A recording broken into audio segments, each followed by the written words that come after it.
फ्रैगरेक, Honjo दुनिया की वो तलवारें जो तारीख के औराक में अपनी पूरी शान के साथ चमकती हैं, लेकिन ये तलवारें अपने वक्तों और दौर तक ही महदूद रहीं। तारीख की एक ऐसी तलवार जो अब तक की सबसे काटदार और मजबूत तलवार मानी गई है, वो तलवार जिसका सामना दुनिया की कोई ढाल नहीं कर सकती है। तारीख के सबसे बड़े बहादुर इमाम अली अलैहिस्सलाम की अजीम तलवार जुल्फ़कार।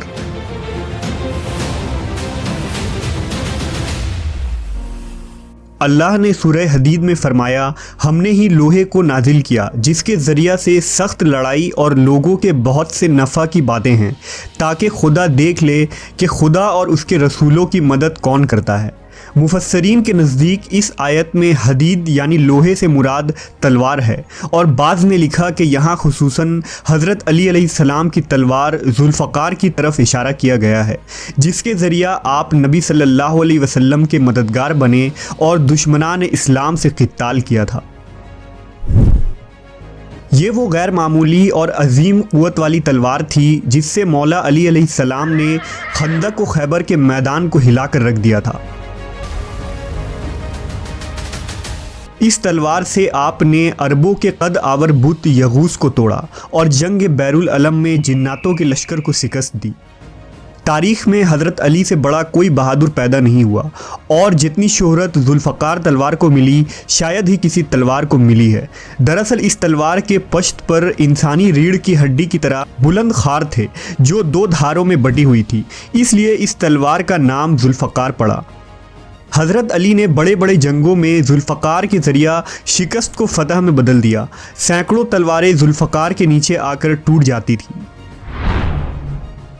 इस मुक़द्दस तलवार की तारीख़ के मुताल्लिक़ एक रिवायत में आता है कि मलका बिल्कीस ने हज़रत सुलेमान अलैहिस्सलाम को जो हदिये दिए थे उसमें एक जुल्फ़कार तलवार भी था, जो तारीख़ में मुंतकल होते हुए बनी इसराइल से बनी इस्माइल के पास आ गया। एक लंबे अरसे तक ये तलवार कुरैश मक्का के पास थी। नबी सल्लल्लाहु अलैहि वसल्लम की दौर में ये तलवार मनबा इब्न हिज्जाज के हाथ आ गई, जो जंग बदर के दिन उसके बेटे आस के पास थी। जब हज़रत अली ने उस मुशरिक को मैदान जंग में कत्ल किया तो इस तलवार को लेकर हुजूर सल्लल्लाहु अलैहि वसल्लम के पास हाजिर हुए, लिहाजा आप सल्लल्लाहु अलैहि वसल्लम ने वो तलवार हज़रत अली को अता फरमाई। जबकि अक्सर उलमा व मुफस्सरीन की राय यह है कि ये जन्नती तलवार है। लिहाजा हज़रत इब्न अब्बास ने बयान किया कि जब खैबर फ़तह करके हज़रत अली अलैहिस्सलाम मदीना वापस लौटे तो जुल्फ़कार आपके हाथों में थी। हज़रत अली ने अपनी ज़ौजा हज़रत फ़ातिमा से फ़रमाया, इस मुक़द्दस तलवार के ज़रिया अल्लाह ने मेरे हाथों खैबर को फ़तह करवाया। हज़रत फ़ातिमा ने फ़रमाया, मैं ये पहले ही जानती थी।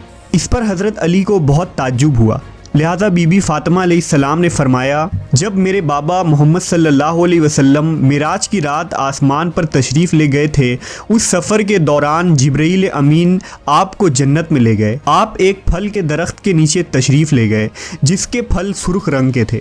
उस दरख्त के जड़ों के नीचे जुल्फ़कार दबी हुई थी और उस पर लिखा था कि जुल्फ़कार से बेहतर कोई तलवार नहीं और अली से बड़ा कोई बहादुर नहीं, और उसकी ज़ौजा फ़ातिमा ज़ोहरा है। ये तलवार बहुत सारे पैगंबर और अंबिया इकराम के पास रही। जैसा कि अबू बकर शिराज़ी ने लिखा है कि जुल्फ़कार तलवार हज़रत आदम अलैहिस्सलाम के साथ जन्नत से ज़मीन पर नाजिल हुआ था। अल्लाह ने इस तलवार को जन्नत के आस के दरख्त के एक पत्ते से पैदा किया था। इस जुल्फ़कार पर लिखा था कि हमेशा एक नबी दूसरे नबी के बाद और एक सिद्दीक दूसरे सिद्दीक के बाद इस तलवार से जिहाद करते रहेंगे, यहाँ तक कि इस तलवार के वारिस इमाम अली अलैहिस्सलाम हुए।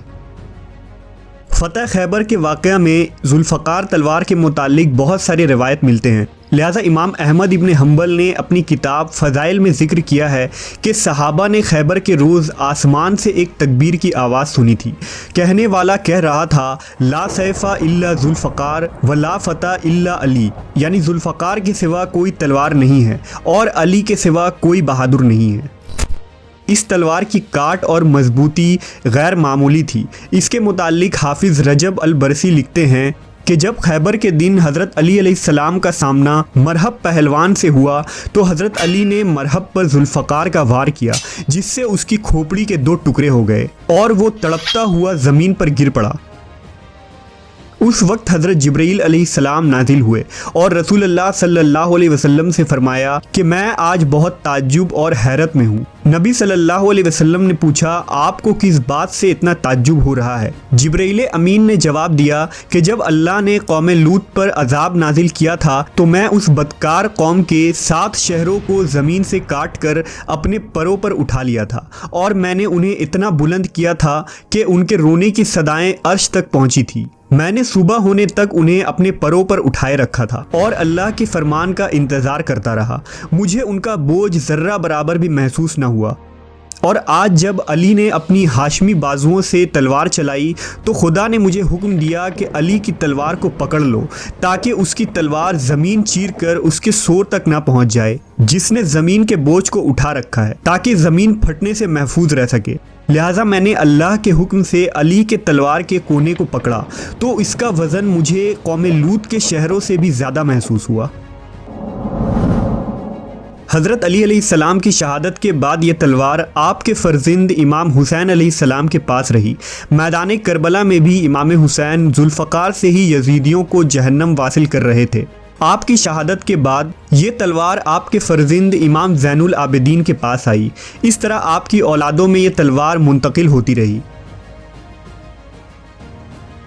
लेकिन इसके बाद जुल्फ़कार कहाँ गई, इसके मुतालिक कोई शवाहिद नहीं मिलते। बाज़ मुवर्रिखीन ने लिखा है कि ये तलवार एक वक्त में हज़रत अली की औलादों में अब्दुल्ला इब्न हसन यानी नफ्स ज़किया के पास थी। जब उन्होंने खिलाफत अब्बासिया के हुक्मरां मंसूर के ख़िलाफ़ बगावत की तो उन्हें शहीद करके ये तलवार अब्बासियों ने ले लिया। फिर जब कायरा में फ़ातिमियों की हुकूमत आई तो ये तलवार उनके पास आ गई। इसके बाद तुर्क उस्मानियों को ये मुक़द्दस तलवार मिली जिसे उन्होंने तोपकापी म्यूज़ियम में रख दिया।